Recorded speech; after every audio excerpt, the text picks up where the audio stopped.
Welcome to this course of videos in which I'll be telling you about topics related to independent Mexico. To understand certain aspects of these topics, we would have to go back New Spain period. So, to give an answer to video title, I'm going to tell you some information from 2 points from the first part of Book 1 of Lafayette's publication, Irreconcilable Enemies and Wild Beliefs, leaving the point of beliefs for another chance. My name is Kenny, and this is the historical reference. Firstly, it would have to indicate population, which after almost 3 centuries of Hispanic colonization, only 70,000 Spaniards born in Spain and 6,100 African slaves were foreigners, considering a total population of around 5 million inhabitants.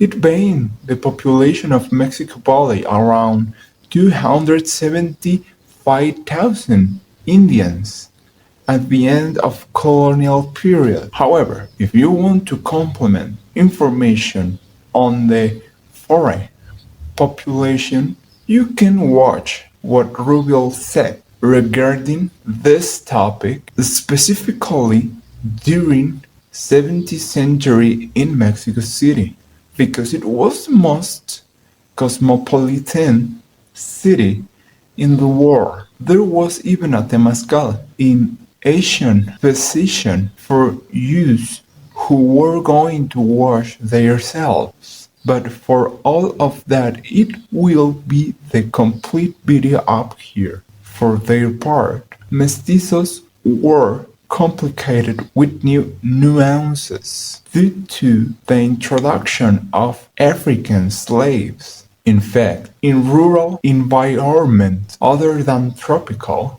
African population was weak, being the set of subjects of mixed blood what constituted castes. These human groups, called castes, could only express themselves for violent initiatives until they plunged the country into endless convulsions, handing it over to the warlords that emerged from energy. This can be understood like that because Pardos were incorporated into army in time of King Carlos III of Spain and was going to make them the arbiters of national during the wars of independence. I quickly take this opportunity to ask you, please leave me a comment on this video about your opinion regarding these relationships that occurred. Do you think there were only violent expressions? It would be great if you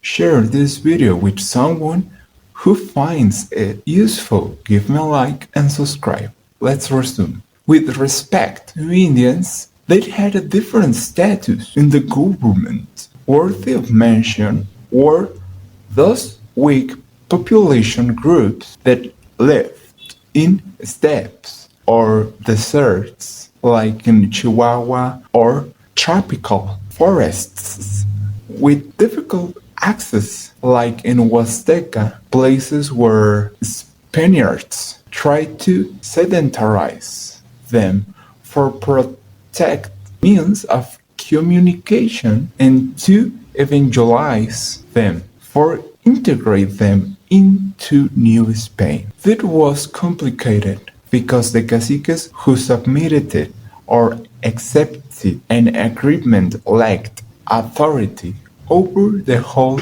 of a region. Also, from the religious sphere, they were rarely removed from the influence of priests of their ancient polytheistic religion. Surprisingly, a socioeconomic expression from the middle of 16th century had an adaptation of the expression that was exist before European arrival to American continent, becoming calpulli and cacique into community and corregidor, respectively, which was an administrative fiscal organization that was going to be perpetuated until independence. So far, the review of this point.